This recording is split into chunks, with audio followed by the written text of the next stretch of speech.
UFC Fight Night.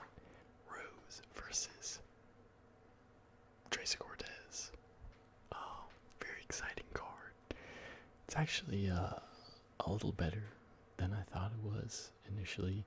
It had like 8 fights on it. Fights kept getting canceled. Moved all over the place. It was a weird one.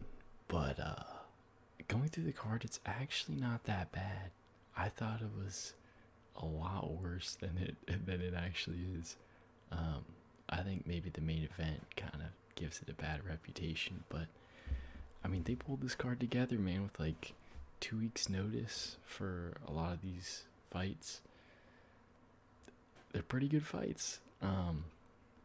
So we're gonna go through every fight from the beginning of the prelims to the main event, starting with Darius Flowers versus Evan Elder. I'm gonna keep it a buck. I have no clue who Evan Elder is. Darius Flowers, I remember he fought Michael Johnson and he lost that fight. I think he got knocked out in like the 3rd round. No, it's decision. He got submitted by Jake Matthews. Yeah, it's not a great look either. Evan Elder, I mean, he beat Gernardo Valdez. Do not know that guy. And then he lost to Nazim, who's actually pretty decent, so it's not a terrible loss. But I honestly don't know, so I'm going to have to go with...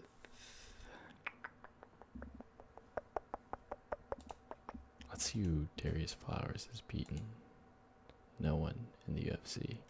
Yeah, I'm going to go with Evan, just because I know that Darius Flowers is not a great fighter. So I'm going with Evan Elder. Next fight, I am aware of who these people are. Okay, I'm not a casual. We got Andre Petrosky versus Josh Fremd. I'm going with Andre Petrosky. I think this is a fairly easy pick. His last fight wasn't a good look because he got knocked out by shooting a takedown and just got knocked out by Jacob Malkoon's hip, which is interesting for sure. But Josh Fremd kind of sucks. He's low-key a little better than I remember him being. I remember losing to Trayshawn Gore, that brutal ass submission. He looked decent against Kopylov, actually. And then he had a fight with Jamie Pickett that was rough, to say the least. But yeah, he's just one of those fighters that I think was better outside of the UFC, but in the UFC he just kind of sucks. Like, he's just one of those guys you can tell, like, all right, this guy is not really gonna go anywhere. You know, he might... Oh, he got knocked out by Andre Fiallo too. Yeah, that was the first fight I saw of his. That was brutal too. That was a nasty knockout. And Andre Petrosky is actually pretty decent. He beat my boy GM3. You know, it was pretty close. I thought GM3 could have definitely won that if he tried a little harder.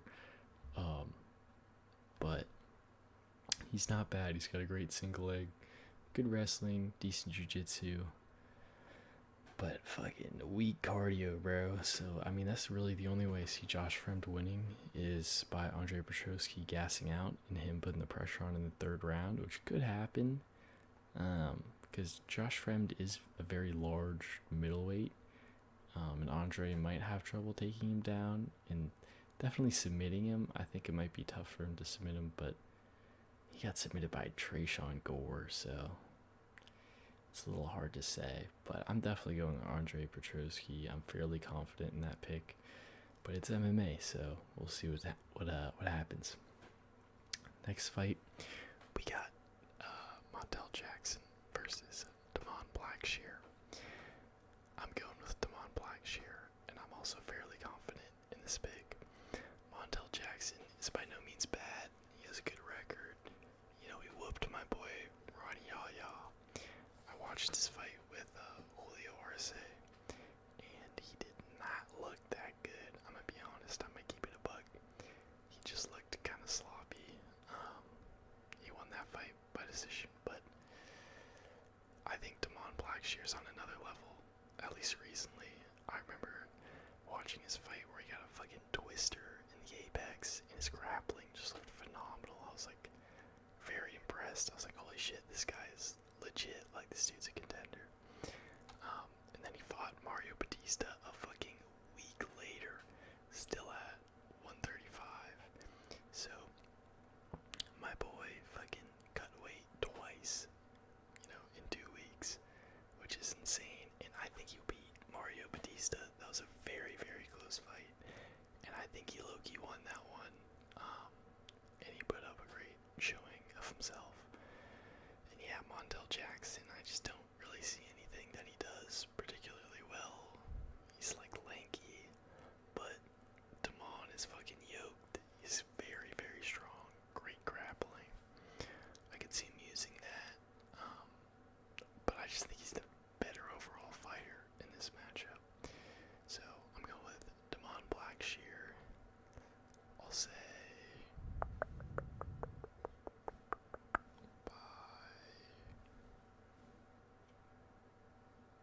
I want to say either a submission or decision. Fuck it, I'll go submission. Why not? Next up, we got Jasmine Judavicius versus Fatima Klein. I'm going with Jasmine. I'm not ultra confident in this pick. Fatima is undefeated, and I watched one of her fights in CFA, I think it was. And she looked pretty good. Her grappling was very good. She wasn't able to find the finish. She won by decision, but her grappling was definitely great. And I could see her winning that way, because that's the one hole in Jasmine's game. I think, if I'm not mistaken, Tracy Cortez out-grappled her in their fight. And she beat the fuck out of Miranda Maverick, though, which was crazy to watch. So I think her striking is pretty good. She's a little bit plotty. She doesn't have like great footwork,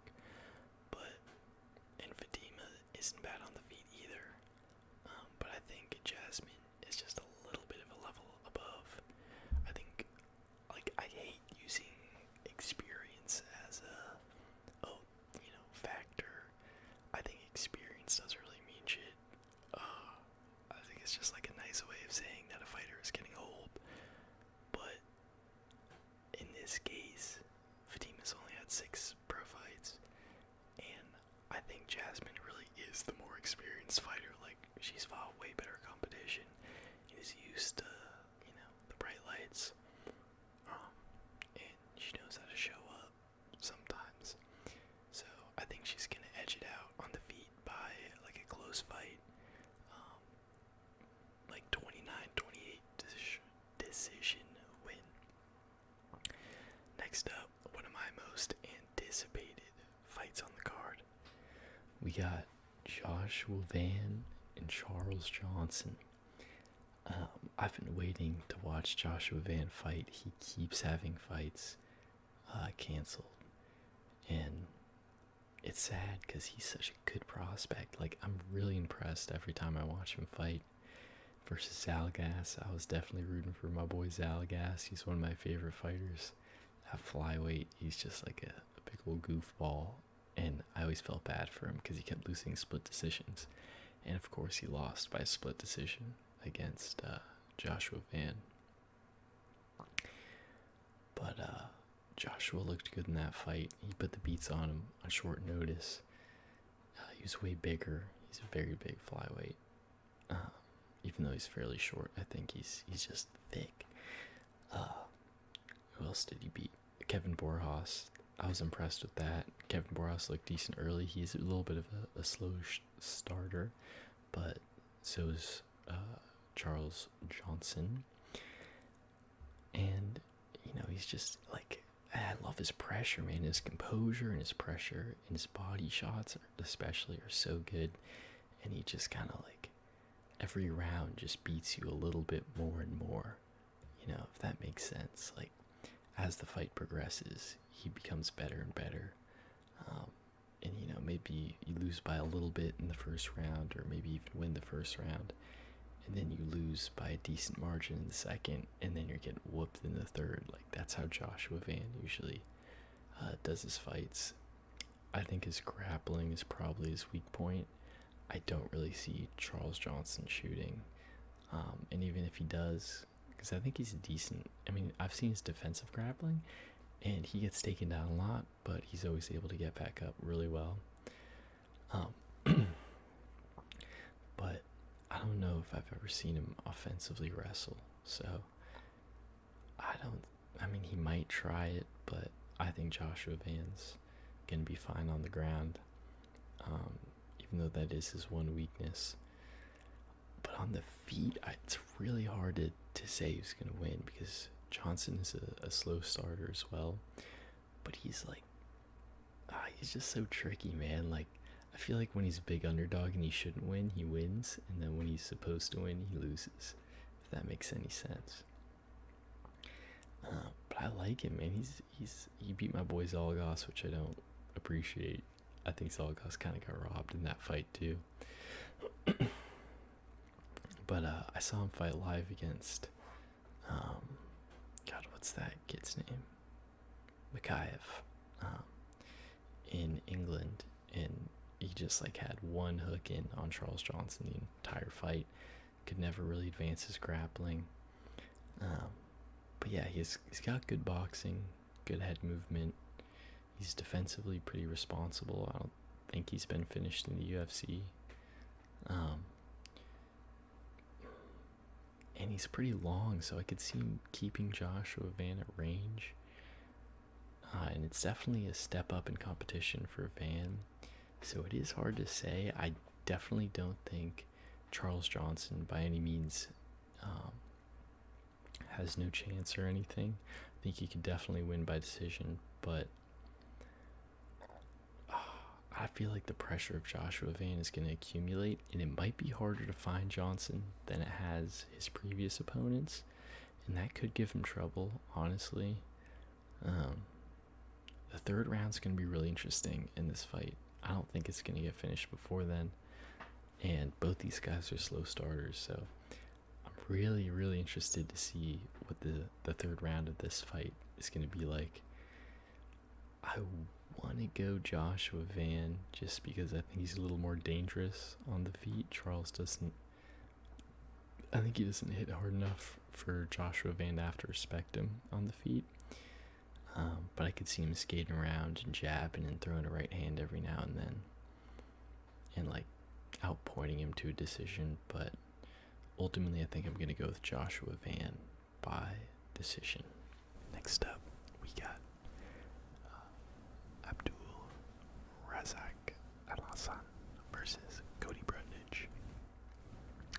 I'm going with Cody Brundage. I think he's underrated, honestly. I think he looked the best he ever has against Bo Nickel.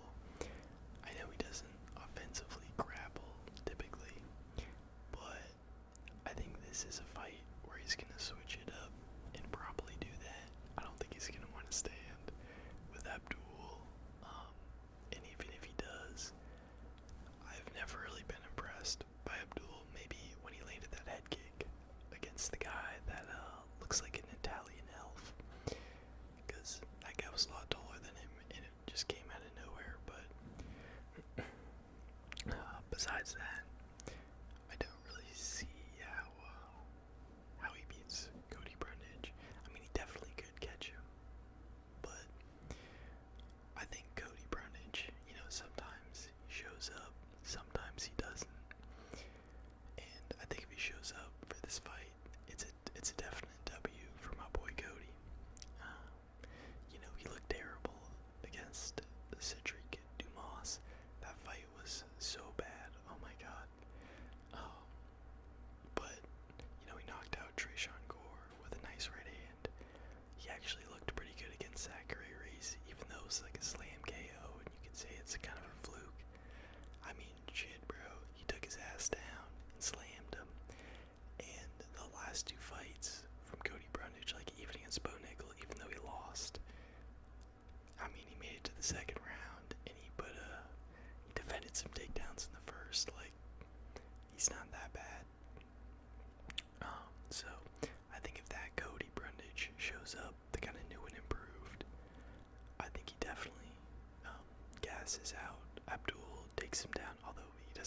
quickest cardio either, but I think he's training at Eric Nixick's gym, Extreme Couture, in Las Vegas with Sean Strickland. And I think he's got a good camp behind him. And Abdul, just what he gasses out, he's like an all or nothing kind of fighter. And then he just kind of sucks, bro. Like, I don't know how to explain it. He's like way too small for middleweight.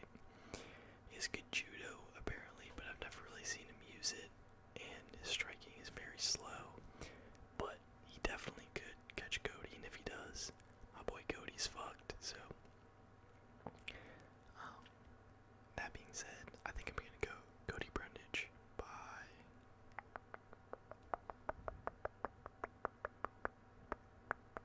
TKO or submission in the later rounds after gassing him out. Or maybe early rounds, low-key. Alright, moving on.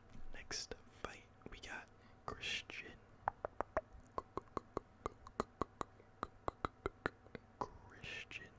Rodriguez versus Julian Erosa. Julian Erosa is definitely an interesting fighter. He's one of those guys that sometimes shows up and fucks people up, and sometimes just gets absolutely whooped. I think he's actually not too bad. I mean, he's got a weird kind of karate style, but his head movement is great, and I think he just doesn't hit hard enough, and his chin is not strong, and I think those are his two biggest weaknesses. He is pretty long, and I think he could be tricky for Christian Rodriguez, who's going to be the shorter fighter, and I think the smaller fighter going into it. But I think where Christian Rodriguez has the advantage is the ground game. I think he could definitely take down and fuck up Julian Erosa. He does have slick submissions, but Christian Rodriguez is just a very well-rounded, like all-around good fighter. Like, he doesn't do anything incredibly well, but he does everything good, you know? Like, his defense, his grappling against, I guess, Isaac Dolgarian was very impressive to me. And his stand-up is good. He's not putting anyone out. He's usually winning by decision. But it's just good. Like, he just beats guys in exchanges. He just wins. And for that reason, I'm going with Christian Rodriguez. You know, maybe by, I don't think by submission, but, you know, he might be able to knock him out. I think decision, though, in this one. Next up, we got Gabriel Bonfim versus Angelusa.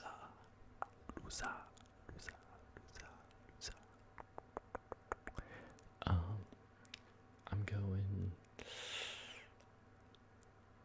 I actually don't know. I think I'm gonna go Bonfim, but I think this is a way closer fight than people. Like I think Gabriel Bonfim's like minus 400. That's insane to me. Angelusa is not bad. You know, if we're doing MMA math, Bonfim beat Lizez hella easy. Angelusa lost to Lizez, which I still remember that fight. I remember watching that fight and thinking, like, man, it is hard to get into MMA because, like, these guys aren't even ranked. They're not very good in the grand scheme like the UFC, and they look phenomenal when they're fighting. Like, I remember being so impressed by that fight. But Angelusa was always one step behind of Lizez, who was the longer fighter, and I think that might have a factor. But it's just if he can, you know, do what Nicholas Dalby did. But I think Nicholas Dalby is definitely a lot better than Angelusa. I think Dalby would definitely beat Angelusa. So, yeah, I think Bonfim is definitely overrated. I mean, his grappling is good. He's very opportunistically good at latching up submissions. But, I mean, on the feet, he's got good power, but he's just, like, he blows his load, no homo, pause. But he just, you know, his cardio isn't great. He's kind of all or nothing. And how he wins this one. Like, if Anjusa is dumb enough to grapple, I think he is definitely live for a submission. But if it's on the feet, I think it's actually kind of close. That being said, I'm going to go with Bonfim by submission. I think Lusa's going to make a low IQ play and shoot in and get guillotined. But if Lusa wins by decision, I would not be surprised, because Bonfim has no fucking cardio. He just gasses out in the first round, goes all in. Next fight, we got Drew Dober versus Gene Silva. This is the fight that I'm probably most excited for.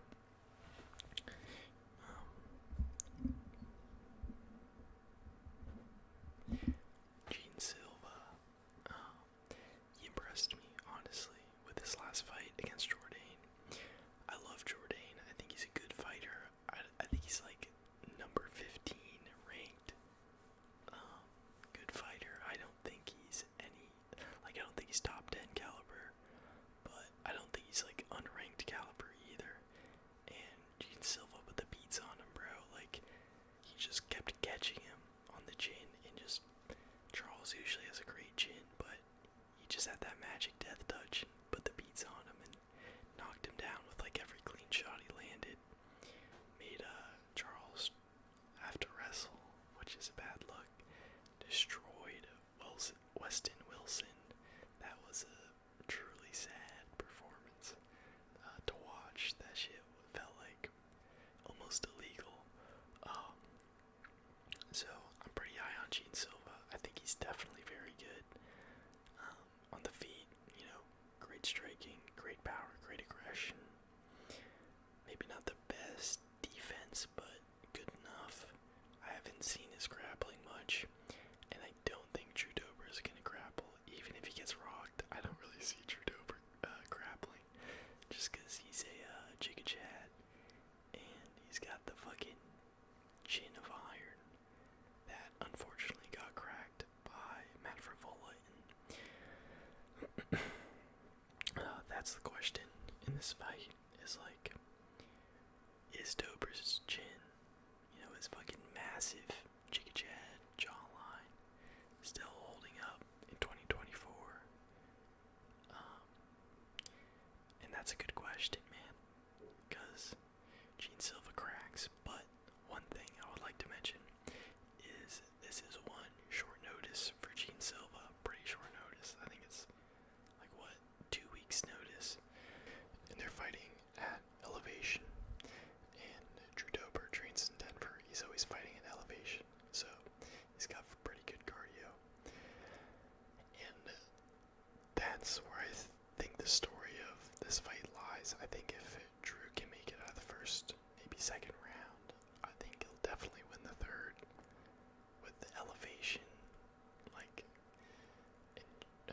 Silva coming in on short notice. I know he's still in shape, probably from camp, but even though it's at 155, he's still got a gut. He's going to be a little bit smaller than Dober. I don't think he's going to be that much smaller, but yeah, I think if Dober can survive the first round and a half, I think he could definitely put it on Gene Silva and catch him. But I'm very worried for my boy, I can't lie. And if Gene Silva was, Gene Jackson, I think I'd be a lot more confident in my Drew Dober pick. But this is like a pick 'em to me. I honestly don't have a strong pick in this one, but I will go Drew Dober by round 2 KO. Next fight, we got Muslim Salikov going against Santiago Ponzinibbio. I don't know why this is the co-main. They keep changing up the order of the card. Drew Dober and Gene Silva is a way better fight. I think this fight is going to kind of suck. I think it's not going to be very fun. And I want to go Ponzinibbio. Muslim is kind of decent on the feet. He's got really underrated spinning attacks and kicks. And even though he's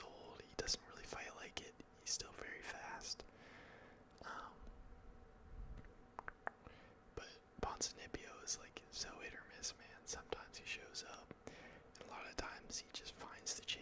He's very good at that, but a lot of the time, man, he just does not show up and does not look like a great technical fighter.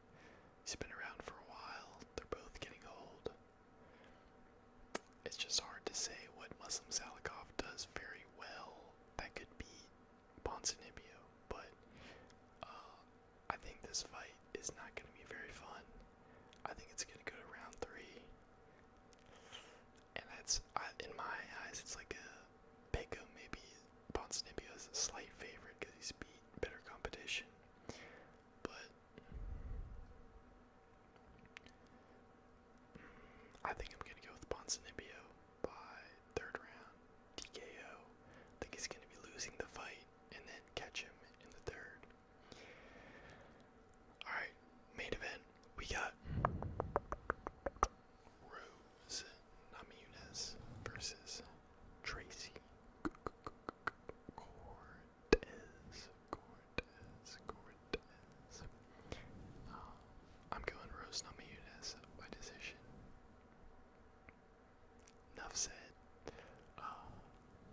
Macy Barber, I think, would have been a lot more of a competitive fight. I was actually kind of excited for that one, but Cortez, I mean, she is on like a 6-5 fight winning streak. She has been looking very good, but Rose is another level, man. I think this is a levels fight. Like, Rose is up here, and Tracy's still around here, you know? She hasn't really broke through yet. If she somehow wins, I'll be very impressed, but I think Rose looked decent her last fight, you know? Definitely not like she did at strawweight. She looked like a beast at strawweight. I think she's been playing it kind of safe, but her footwork is so good, like she can kind of afford to stick on the outside and have low volume. But yeah, I think that footwork is going to trip Tracy Cortez up. I think Tracy's going to try to grapple, but Rose, I think, has very underrated jiu-jitsu, and she's training at elevation. She has she's been preparing for a 5-round fight. Tracy has, and Tracy just doesn't pose that much of a threat. Her boxing isn't bad, but her reach is not long enough, I feel like, and she's not fast enough, I also feel like, to really hurt or catch Rose Namajunas. So I think I'm gonna have to go with Rose Namajunas. She's been a decision merchant lately. You know, maybe since it's in Denver, she'll show up and like land a nice head kick or something, but like, she's just been kind of happy with decisions lately, and I 100% see that being how this fight plays out. So I've got Rose by decision, skating around, piecing her up on the feet, defending any takedowns, maybe low activity, maybe losing a few rounds, but ultimately getting the nod. So yeah, those are my predictions for UFC Fight Night.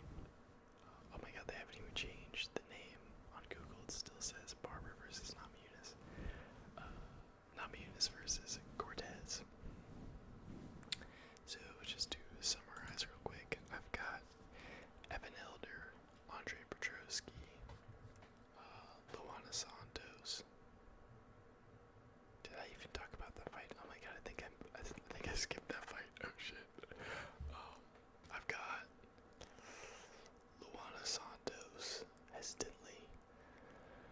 Maria Agapova, I think, is the better technical striker on the feet. Luana, I think, is definitely going to try to grapple. I haven't seen much of her grappling, but she looks capable. And Agapova is a gambling addict and homeless. And, you know, that could be a good base for MMA. We don't know yet, I guess. I'm trying to think of who else was homeless. I guess Francis Ngannou. I think Khalil Roundtree at one point was living out of his car. I mean, homeless isn't a bad base, but gambling addict, I feel like, I mean, it could be. She might show up to get money to continue her gambling problems. But Luana, she does not look good on the feet, in my opinion. I watched her fight with Stephanie Egger, and she was just winging overhands like the sloppiest fucking control over her body. It was very strange. But she does have power, and she used a bit of grappling, so I could see her out grappling Maria. I definitely think Akabova is a live dog. She had so much hype going in when she beat Anna Cyphers, who was my girl, and then she lost to Sarah Dobson, I think her name is. And then Marina Moroz, and her hype just fucking dwindled, bro. So I don't think Luana's that good, to be honest, and I could see Akabova winning this one, but I'm going Santos. I think it's the safer pick, especially if she tries to grapple and just kind of lay on her for 3 rounds, which I could see happening. Also, Luana Santos, I think is like top 3, maybe top 2, maybe even number 1 hottest female fighters in the UFC. She's definitely